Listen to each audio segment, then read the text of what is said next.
Hi, welcome to the City Show. I'm your host, John Zimkins.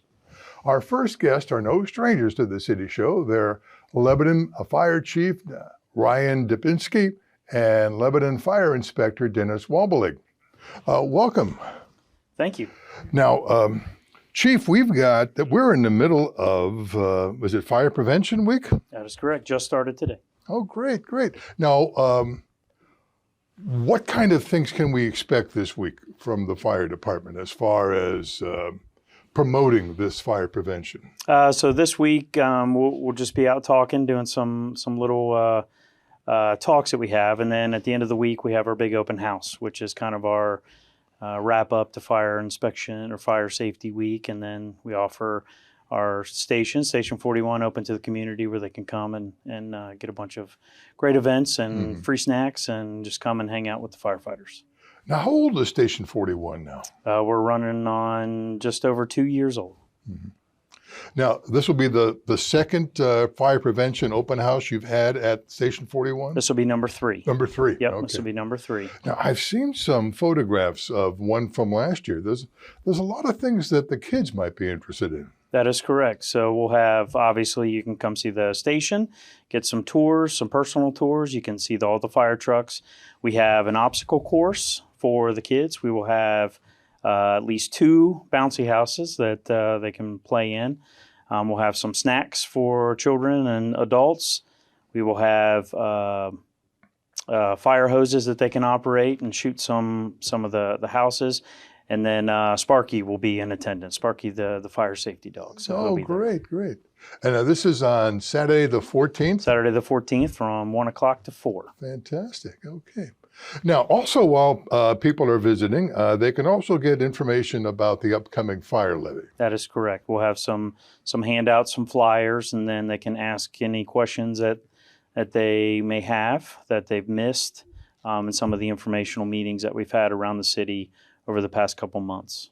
It would be worthwhile for people to pick up that information because it's an interesting mix of what we're going to have if this levy passes. That's correct. A cutting back on real estate tax, but an increase for some people on income tax. That's correct. Yep. So it gets a little confusing sometimes if you just look at some of the language, but that's why we're trying to get the information out as much as possible, answer any questions, where the money is directly going to go, which is the fire department, and what it's being used for, which is for staffing. Okay, great. Now, Dennis, being Fire Prevention Week, this is your time to shine, right? Yeah, I would say so. This year, the National Fire Protection Agency has highlighted cooking fires in the home and how to prevent them and how to make sure that you don't have a kitchen fire. Like many of the things with fire prevention, it really boils down to common sense. Yeah, it does. Basically, knowing that you need to be attentive to what's going on in and around you is very, very important. And it's especially so with cooking fires. Not very seldom do cooking fires start while just on their own. You've got to start cooking, but the problem boils down to is that people become inattentive. The TV has something going on, you start watching TV and you forget that you have something on the stove. Or you start to cook because I need something to eat, but then you get a little sleepy and you go and sit on the couch or lay down on the couch thinking that it's going to take a while to cook and you become inattentive then. That's where those kitchen fires really start. You have something cooking and then you're just not paying attention anymore. Seeing some notes about you coming on the show today, it's one of them said you should not be impaired, you shouldn't be sleepy, you shouldn't be over too much alcohol or medication. And it reminded me so much of driving. Things you shouldn't do when you drive. That's true. Yeah. I mean, you get distracted, you forget about what's going on. Sometimes you don't hear anything that is actually boiling over or and you won't hear the fire until it actually becomes too big. Hopefully, we don't want you to put a smoke detector in your kitchen and use it as a timer for whatever you're eating. But smoke detectors are there to wake you up, Right. and you should be attentive to whatever you're cooking. Now, what are some of the simple things people can do to prevent kitchen fires? Number one is stay in your kitchen when you are cooking, and be very, very attentive to what is happening. To help, if it does catch fire, to keep it small enough that you just put a lid on it. It's the simplest thing in the world, just to have a lid out. It's laying on the kitchen counter or something far enough away that you don't want to reach over whatever's burning to get to that. And then just cover it, turn off the burner, cover it, and eventually it's going to smother itself, and it still may be edible at that point. If not, then you can start back over, but you haven't damaged anything. It's still in the pan. You could have definitely the area around the stove you want to keep free of children and pets and things like that. One of the neat things you can do is get like one of those half moon rugs, place in front of the stove. Number one, it keeps slips and falls down. The other part of that is that you can teach anybody, children, dogs, whatever, not to get on that half moon when you are cooking. And that is probably one of the safest things you can do. No, that's a good idea. I had not heard about using the rug. Now, as far as smothering goes, a lot of people think if they have a kitchen fire, they should put water on it. No, definitely don't do that, because what happens is that I know that's what firemen are going to do. They're going to but they put a lot of water on it. You don't have enough water coming out with a glass or with a pot to put that fire out. And actually, if it's grease fire, it's going to actually spread that burning grease around and cause that fire to get bigger. Don't use flour. Flour is one of those things that is also, it can be explosive when it's in that form. If you pour it on there and it gets into a dust, it's going to catch fire better. The simplest thing to do is either have a small fire extinguisher, or, like I said, even better yet, just smother the fire. Sometimes if you're too close with a fire extinguisher, you can spray that burning grease back up on the walls and actually spread the fire also. Good rule of thumb is if you're cooking with grease, have your lid next to it in case it does catch on fire. Pick the lid right up and put it right on, and it goes out very quickly. There's your common sense again. Yep, common sense. Now, there's also certain things about where you put your pans and how the handles go and things like that. Always have the pans turned in, where you have to reach over and grab one. If the handle is out, sometimes you can just turn around fast, and then you're going to knock that pan off of the stove, and then you're going to get grease burns, or you're going to spill that flaming grease or whatever else you're cooking down the front of the stove. Or if there's somebody, a small child or a pet or something that is underfoot at that point, you could also splash them and get them burnt also. So keeping the pans turned in keeps that from happening. The other thing is that if you do have to walk away, maybe to get another ingredient or something like that, nobody can come over and just reach up and grab the pan and pull it over on themselves. Now, you say that people should have a fire extinguisher in the kitchen. What kind should they have? Typically, an ABC fire extinguisher works really well. If you can get what we call a K extinguisher, it's a wet chemical type thing, like a small foam extinguisher that will go out and actually put out those types of fires also. K extinguishers are sort of new. You don't see them in the, you have to get them actually from a fire extinguisher company. You don't see K extinguishers at Home Depot, Lowe's, or anything like that. But the K extinguishers are actually much better. They actually extinguish the vegetable oils and olive oils, which actually burn at a hotter temperature than the old animal fat oils. Could you find the K extinguishers online? Yes, you could find them online with Amazon and all those other online companies. If you just Google K fire extinguishers. Okay. Now, gentlemen, is there anything else we should let people know about what this week we're in, Fire Prevention Week? I would say the number one thing is to make sure you have a working smoke detector. Smoke detectors are meant to wake you up, so they should be in or just outside all your bedrooms. That's really, really important because if you're cooking, you should be awake. And if something does catch fire, you're going to know about it. The problem is that at night, when you are sleeping, you don't have anything to wake you up. The smoke contains high levels of carbon monoxide, and now we're finding out high levels of hydrogen cyanide. So with that will give you put you to sleep, and it takes the oxygen out of your bloodstream, and you just never wake up. But we want you to wake up early enough, and that's what the smoke detectors will do. Ryan, is a lot of the calls the fire department gets kitchen fires? Yes, kitchen fires, a lot of the cooking fires. If you don't clean your stove regularly, a lot of the overflow from food, pies, grease, a lot of the stuff will catch on fire sometimes inside the oven. So that can happen. But yes, we do catch, we just had one a couple days ago. Small, usually it's contained pretty quick. Most people will do like what Dennis had talked about, and they'll cover it and but we go just to make sure that everything's okay. It didn't get up into the ceiling or into the walls, any of that stuff. So, yep. I don't normally think of the oven catching on fire. I guess that if you don't clean it, you have all this flammable material inside there. So one of the things I was going to tag on to what he said is keeping a clean kitchen is extremely important. The cooking area, we try to keep our businesses, especially the cooking, the ones that provide food and stuff, we keep them and try to keep them their kitchens clean. We recommend that homes keep their cooking surfaces and areas clean, just to keep the excess grease and splatters and stuff, the stuff that can be flammable.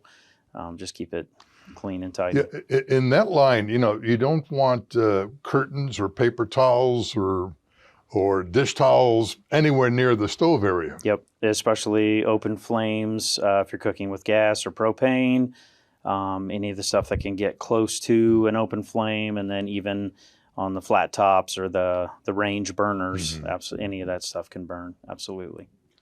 Very good. One thing about it, flowing clothes, loose clothing, things like that while you're cooking, definitely don't have that. If you can get it up over your elbows, something like that, because what happens is that if you do have a gas stove, you have open flames, and that little chiffon type material is just going to catch fire, and it goes up pretty quickly. The other thing I was going to say too on an oven fire, do not open the oven, just turn it off. Call 911, let us come, and just let it cool down. Okay. By opening that oven, sometimes you have a lot of smoke build up. There's a lot of heat already in that oven, and smoke is flammable. So the only thing it's missing now is the oxygen that's there. So as you open up that oven, you can create a very large, quick explosion or flash fire, and your face is probably right there as you're opening the oven. That's a good idea, to keep it closed there, yeah. It will smother it. Turn it off, like you said, and then just shut the door, and it'll smother itself out. Okay. One other thing that I would strongly suggest, now we're starting to come up on the heating season also. It's starting to get cooler out, and when this show airs, it probably will be start to get really cool, and furnaces are going to kick on. Yep. Having a carbon monoxide detector in your home is very, very important. Carbon monoxide is still one of those things that will, when you breathe too much of it, your brain starts not functioning correctly, and it will put you to sleep. It'll make you sleep. You can't smell it. You can't taste it. And having that detector to go off, and then going outside. Again, this is one of those things where you go outside in the event that the detector goes off, and then calling 911 and having the fire department come and check your home for carbon monoxide. Now, we were talking about gas stoves. I recently heard something about how natural gas stoves are actually unhealthy for you. Have you heard anything about that? I have not. I have not. No. Okay, well, I don't want to panic anybody out there. I have not heard that yet. Okay. That's news to me. Well, Chief, Dennis, thank you so much for being on the show Thank you again. for having us. Really We appreciate it. appreciate what you do for the city. I hope people take advantage of Fire Prevention Week and go to the open house on Saturday between 1 and 4. Yes, sir. Okay. We'll be back in just a moment.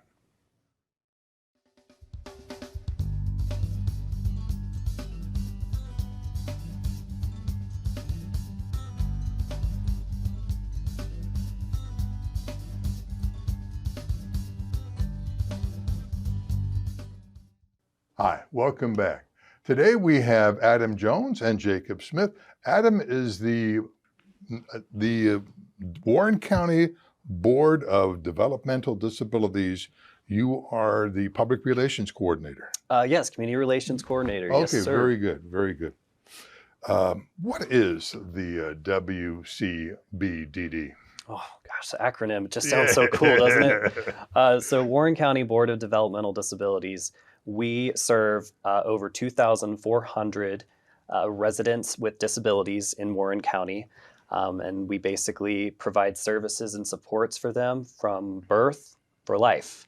So that's anywhere from early intervention, working with the kiddos, developmental specialists, it could be residential assistance, service coordination, employment services, job coaching, social, recreational. We have a lot of different resources and services that we offer. Okay, so it's, I do know you have a facility on Drake Road. That's correct. Okay. Now, but you go beyond that. You go out to visit the people or work with the people in their homes at all? Yeah, so Warren County DD, we provide the services and funding for the services. So we're not necessarily out in the homes. Those are caregivers or direct support professionals. Mm-hmm. We more or less coordinate the services. We work with the individual and ensure that we're meeting their needs and we're achieving what's important to them. So we do go out in the community. So say with employment, so with our community connections divisions, we have people like job coaches who will go with the individual that's receiving services, that's employed, and they would help them with learning the job. And they would work with the employer and making sure that they're meeting their expectations. Another example, a service coordinator. They work closely with the individual and they make sure that they have all the services and supports necessary to make them successful. So if they need assistance finding housing, they'll help them find assistance. If they need to know what's in their budget, or if they are looking for a roommate, that'll be one of their responsibilities. Now, I'm a member of the Lebanon Rotary Club. Yeah. And we have had almost every Christmas for the last several years, a choir come from the WCBDD. Yeah, the Voices of Warren County. Yes. Yes, they are excellent. So they are, it's a choir comprised of individuals with disabilities. They're all receiving services from us. And we have a fantastic choir director, Ellen Hudson, who you would probably see each year at the holiday luncheon at the Rotary. And while the talent fluctuates from year to year, sometimes we have singers that move out of the county, or maybe they found something else that they like doing. But we typically have a pretty good group of singers. I want to say up to 30. So if ever anybody wants to have a choir perform at their next venue, we would get you in touch with Ellen and make it happen. Oh, great. Now, is it October that's an awareness month for employment for those with disabilities? Yes, so October is National Disability Employment Awareness Month, or NDEAM. It's more fun to say National Disability Employment Awareness Month. But basically, it's raising awareness of individuals with disabilities that work out in the community. This is, sharing the success stories of people that are living with disabilities, that are working in jobs, that they're celebrating their successes. They're talking about on the business side, business owners are looking at their policies and reviewing accessibility options, making it more equitable for everyone. So we're excited that it's October and that we get to celebrate individuals with disabilities working out in the community. Now, speaking of that, Jacob, you're part of that program, correct? Yeah, with Warren County DD. Now, where do you work? I work at Otterbein Lebanon. It's a retirement home, and I'm a culinary aide there. And what I do is I serve food to residents who are in full caring units, and I am in the kitchen cleaning pots and pans and dishes. And another thing I do is I deliver food to residents who are living independently in their homes. Now, how long have you been doing this? I've been working there for like 9 years, and I went through the Project Search program for people with disabilities. And what Project Search does is that they help people with like disabilities, and what they do is that they train them, they have 3 rotations, and each rotation goes for 9 weeks.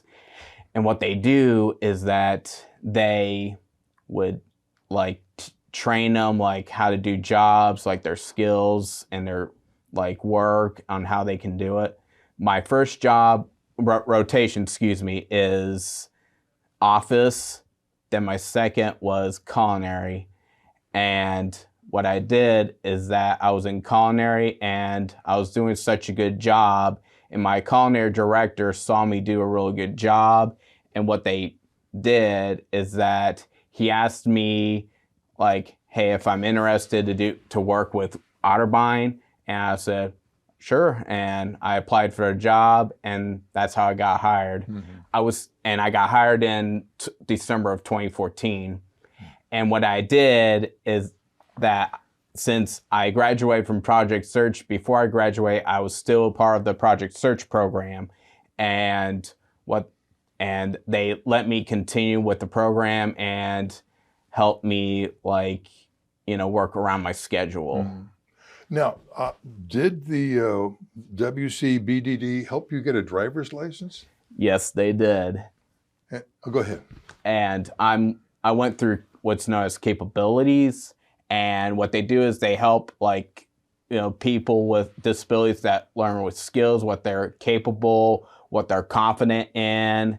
And I learned how to drive since everyone was asking me when I was in high school, when are you going to get your driver's license? When are you going to do it? And when I was in high school, I never passed my permit test until capabilities went in 2016. And I learned how to do my driving skills, my reactions and concentration. And what I did was that I learned how to do driving rules and safety. They taught us how to do that. And what they did was that they helped me they helped me learn how to drive. But before that, I took my permit test and I passed in 2016. Then I got my capabilities driver's instructor, and they taught me how to drive, how to drive to the street light or go this way or that way, mm-hmm. and watch out for these people and all sorts of things. And I even practiced on my dad's car. And what I did was that I took my test 3 times and I passed in June. Oh, great. In 2017. Now, I understand you also have a YouTube cooking channel. Is that correct? Yes, I do. It's called We'll Have Another by Jacob, It's We'll Have Another Altogether, space by, space Jacob. Not only am I on YouTube, but I have Instagram, Facebook, Pinterest. That's all I have. Yeah. So now, do you cook on the show? Oh, yes. What's your favorite thing to cook? Crunchy, classic buffalo wings, because I like spicy food. I do too. Now, you're on YouTube, and what do you type in to get your show? What was the name of the show again? It's called We'll Have Another Altogether, space by, space Jacob. Okay, you probably find it that way. Yeah, I'm learning to be a content creator, and I hopefully will do it next year to be full time. Now, as some of you may know, if you don't get the Lebanon channel, this show is on YouTube, so you can watch both shows, one right after the other. Thank you. Thank you. Now, what do you like to do in your spare time? I like to write letters to friends. I like to cook as well, hang out with friends, and like go night outs. Don't want to get into details of that. I like sports, concerts. That's where I go to. And I even travel solo as well. So I like to learn to travel and things like that because like I went to Chicago like 3 times by myself, and I went to Arizona this year. So I went there like, twice, traveled twice solo this year. And Chicago and Arizona will be my yearly thing now to see my friends, because my friends live in Chicago and Arizona. Now, what do you see yourself doing in about, say, 10 years from now? Still working at Autobahn or something else? I could be still working at Arbine, but I could be become a social media influencer, a content creator. And my platform is that like I do cooking shows. Not only that, like advertise affiliate products, like hey, look at this cheese grater. This cheese grater is 5-star. This cutting knife is 5-star as well. And what I hope to do is learn independently and go to have my own home possibly, and go like, or maybe a condo or something. Now, does the WCBDD help you? Did it help you get a car, or can it help you get a car? Yeah, so Jacob did utilize our vehicle grant program. He had submitted an application and he was eligible, and it assisted him in purchasing his own car. Fantastic. Yeah. Now, Adam, how many? What do you call them? Clients, patients? Let's just say people. People. How many people are like Jacob here, who the organization helps place in positions all around the area? Sure. Well, so what I can tell you is that we serve over 2,400 people with disabilities in Warren County. And now that is in all kinds of different capacities. So that's whether, when we were chatting about, it could be through early intervention, working with the kiddos. It could be through employment services. I used to work as an employment developer, so I was working with job seekers and practicing interviewing questions, helping them with their resumes. That is something that we provide here at Warren County DD. What kind of jobs besides we have Jacob working at Autobahn, but where else have some of your people been placed? Absolutely. We have people placed at Procter & Gamble, Marriott hotels, various food and beverage services.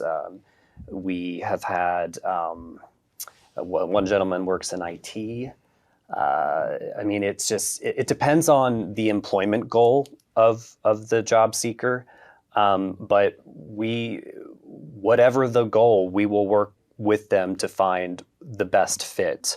And if that means revising that goal, if it means, I tried this out and it didn't necessarily work out. It's like life, it's kind of trial and error, and we're just there to kind of help facilitate and monitor that trial and error. Is there anything else, Adam and Jacob, we should let the people know about the WCBDD? It's coming quicker over my lips here.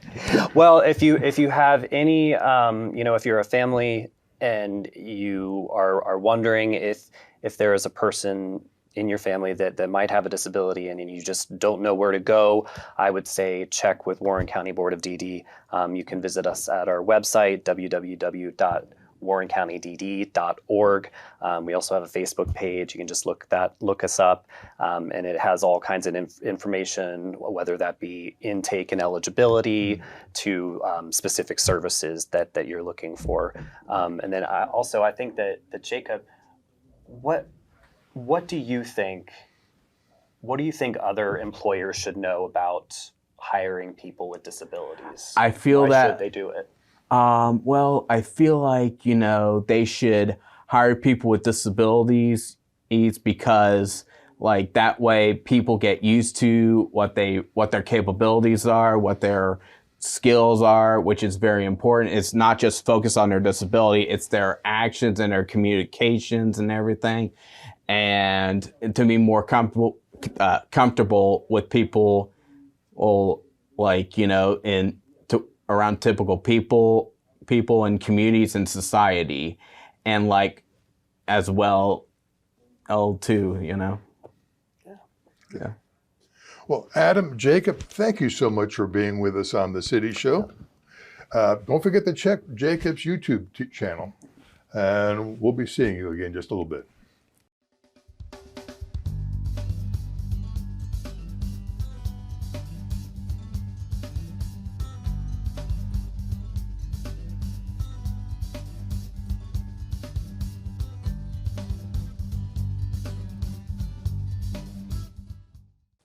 Welcome back. Our guests now are the lead performers in the Lebanon Theater Company's new production, The Bridges of Madison County. There is Abby Kennebrew Smith and Josiah Miller. Welcome. Thank you. It's good to be here. Now, this is a famous book, and then perhaps equally famous, maybe not so, movie, both in the 90s.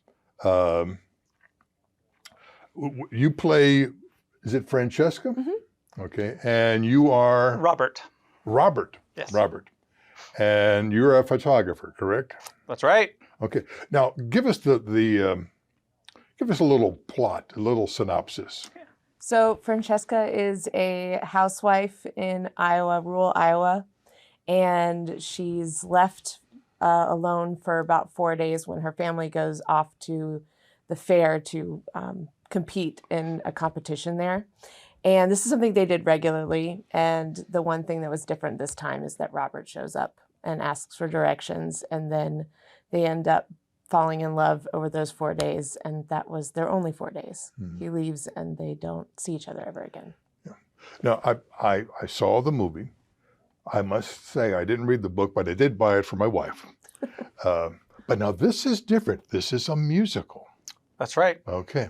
And not only that, from what I've done in my research, it won the Tony for Best Score.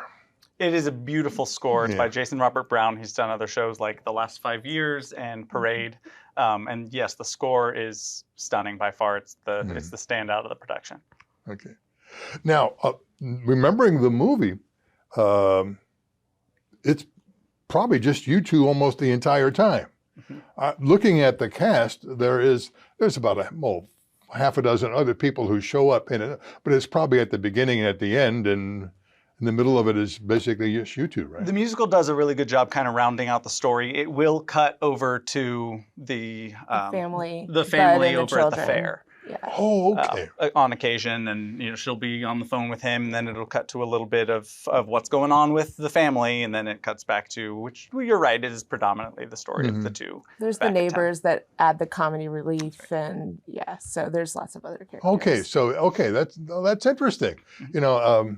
How they sometimes change the plot a little bit. Now, you have an Italian accent in this? Yes. How is your accent? It's okay. It's in process. Italian is one of the hardest accents to do. So it's been a challenge, but our director speaks fluent Italian, so he's been very helpful in helping me kind of figure out what that sounds like. It's also a woman who's been in the country for 20 years, so it's not going to be a super thick accent. It's, you know, it's going to have an American accent peppered in. So Now, who's the director? Kurt Percy. Oh, yes, Kurt. I didn't know Kurt spoke Italian. Yes, little Oh. known facts. Oh, that's great. Now, Francesca's been here for 20 years because was her marriage to Mr. Johnson after World War II, or they met in... So they met in war-torn Italy in World Okay. War II, and she needed an escape, and so she married this soldier. He brought her back to Iowa. He's a farmer, and she has 2 kids with him, and they raise their kids in your average, you know, life of a farmer in 1965. So we kind of see a little bit of their life, but there's also several flashback scenes in the show, so we get a little bit more of a backstory for both Robert and Francesca. Oh, that sounds good. That sounds fascinating. Now, Josiah, Robert is working for a famous magazine. Yes, National Geographic. You know, it's funny you ask, because as she's explaining how the story goes, I said, well, that's pretty close. I would tell it different. I used to teach drama, and one thing I would always teach my students is if you are playing a small farm animal in the back right corner, someone tells you or asks you what that show's about, you better tell them what's going on with that farm animal in the back right corner. So yeah, Robert goes around taking pictures of things for National Geographic. He's on an assignment to take pictures of the bridges of Madison County, which is why he's in this small town, and he can't find the last one, so he stops and asks for directions. He is a broken man who thought he found love earlier in his life, and that didn't work out. She ended up leaving him. So he's really kind of given up on love until he meets Francesca, and she changes his mind. Now, is there a Madison County? There is. Okay. There are bridges there too. And there That was my next question. Yes. In fact, we mentioned the Roseman Bridge in the show, and that is an actual bridge that is in Madison County. So Now, when are the performances? November 3rd through 5th and November 10th through 12th. So those first two weekends in November. Now, the Friday and Saturday, what time are the performances? 8. And the Sunday matinee is? 2. 2, okay. And what's the price of tickets? I think, what are they now? They just went up for, I think, after COVID. But I think there were 20 each. So around there. Okay. Now, the theater company is also going through a capital campaign. Yes. We had, Kurt was here and a couple other people a couple of months ago. How's that going? So it's going well. I will say we've got a couple of exciting things to talk about. So with the capital campaign, we are looking to raise $115,000 for the HVAC system, New lighting, as well as fix some pipes. The first 25 contributors who donate $1,000, we want to celebrate them with dinner at one of the upcoming shows, not for Bridges of Madison County, but after that, we will have a special dinner for those first 25 contributors, as well as we have someone who does a lot of work with the theater. If you want to talk a little bit about Georgia. Oh, so Georgia is Wayne's wife. She passed away several years ago, and he is matching funds in her name. So if you donate, he's going to match up to a certain amount for the theater. That's great. Yeah. She was one of the people that started Lebanon Theater Company. So. Yeah, I knew Georgia well. Yeah, worked with her. Mornings at 7 was a play we did together. Oh, yeah. Years ago. Okay. Awesome. Well, have you done musicals before? Yes, actually. Last one I did at Lebanon was She Loves Me. I think that was 4 years ago. And that's actually the last time I was on the Lebanon stage, so I'm excited to be back. I've done musicals before, but it's been about 7 years since I've done one at Lebanon. I was in Guys and Dolls 1,000 years ago. But yeah, we've both done musicals at other theaters in the area. But this is kind of like, I don't know, this is the first time we've worked on stage together, so that's fun. Now, when did the acting bug get the two of you? Now, you say you teach drama, or did. Yes, I used to teach drama. I actually got my degree in music theater at Belmont University in Nashville. And I taught, I acted locally for a while before I started teaching, and then I went corporate. My life went a complete different Yeah. direction, but I still act in community shows when I can. And how about you, Abby? So I started doing theater when I was really young. I started doing ballet first, but that did not stick. I can't dance at all. And then I started doing theater when I was in elementary school.